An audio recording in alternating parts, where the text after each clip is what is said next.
Sumainyo ang Panginoon. At sumaiyo rin. Ang mabuting balita ng Panginoon ayon kay San Juan. Papuri sa iyo, Panginoon.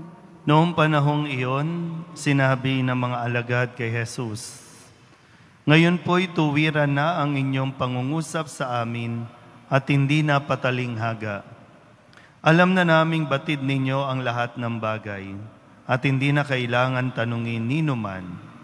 Dahil dito, naniniwala kaming kayo'y mula sa Diyos."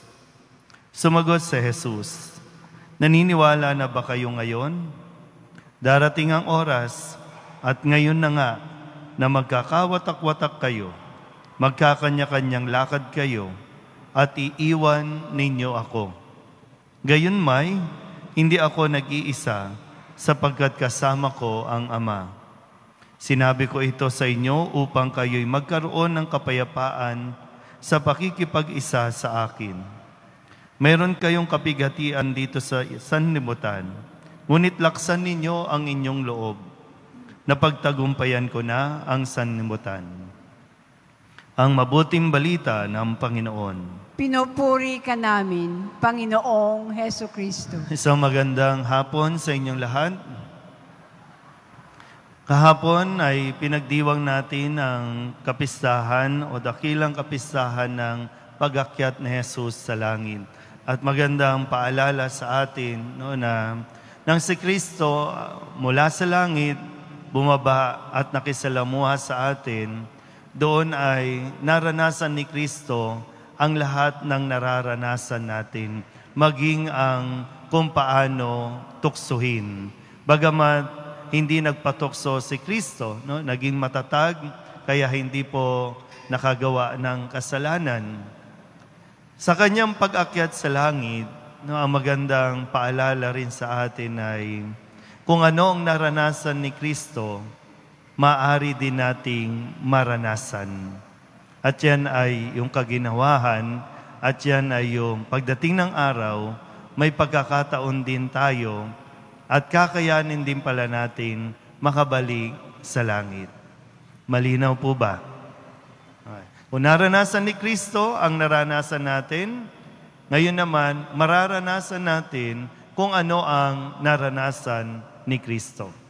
Kaya hayaan niyo po na nawa ang mabuting balita na ipinahayag ngayon ay magdulot nawa ng malaking kaginhawahan o pag-asa sa kung sino man sa atin ngayon ang sabihin na natin nasa lugmok na sitwasyon o pakiramdam ay mag-isa na lamang.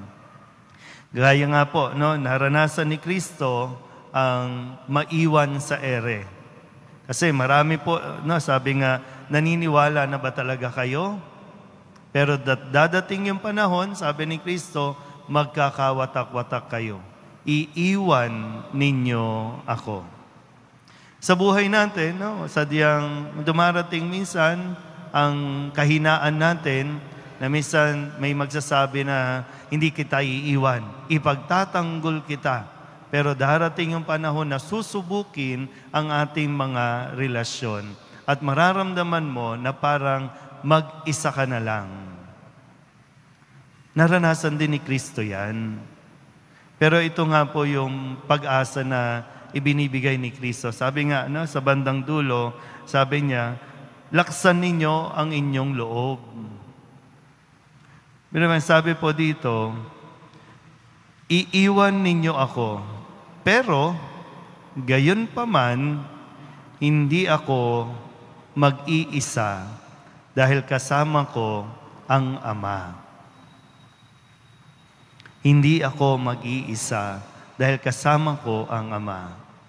Ulitin ko po, naranasan ni Kristo ang ating mga pinagdadaanan. Pero, wag na wag mong iisipin, kahit pa iwan ka na ng lahat ng mga taong mahalaga sa iyo o ng mga taong inaasahan mong sasamahan ka kahit sa puntong yon na kahit ang pamilya mo na inaakala mong aakayin ka sasamahan ka, pero may punto sa buhay na pati sila mawawalan ng tiwala sa iyo. Pati sila, iiwan ka. Pero ang sabi ni Kristo, hindi ka nag-iisa. Huwag mong isiping nag-iisa ka. At sana po, huwag nating piliin mag-isa. Kasi kaya po, sa tingin ko, marami ngayon yung cases about depression kasi pakiramdam nila, kahit ang Diyos, iniwan na sila. Mali yan. Pwede tayong iwan ng kaibigan, ng pamilya, o ng kung sino man tao sa buhay natin, pero kahit kailan, hindi tayo iiwan ng Diyos. Panghawakan mo sana yan. Kasi pag inisip mo yan, wala, labis na kalungkutan, nahahantong sa depression ang iyong mararamdaman. So pakinggan mo lang itong sinasabi ni Kristo.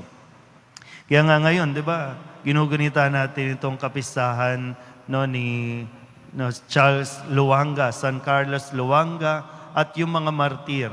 Naging matatag sa kaduluduluhan ng kanilang paghihirap, handa nilang ialay ang kanilang buhay dahil alam nilang kasama nila ang Diyos at hindi sila iiwan ng Diyos. Sabihin nyo nga po sa katabi ninyo, hindi ka iiwanan ng Diyos. Sabi ni Kristo mismo, hindi tayo nag-iisa, lakasan mo lang ang iyong loob. Amen?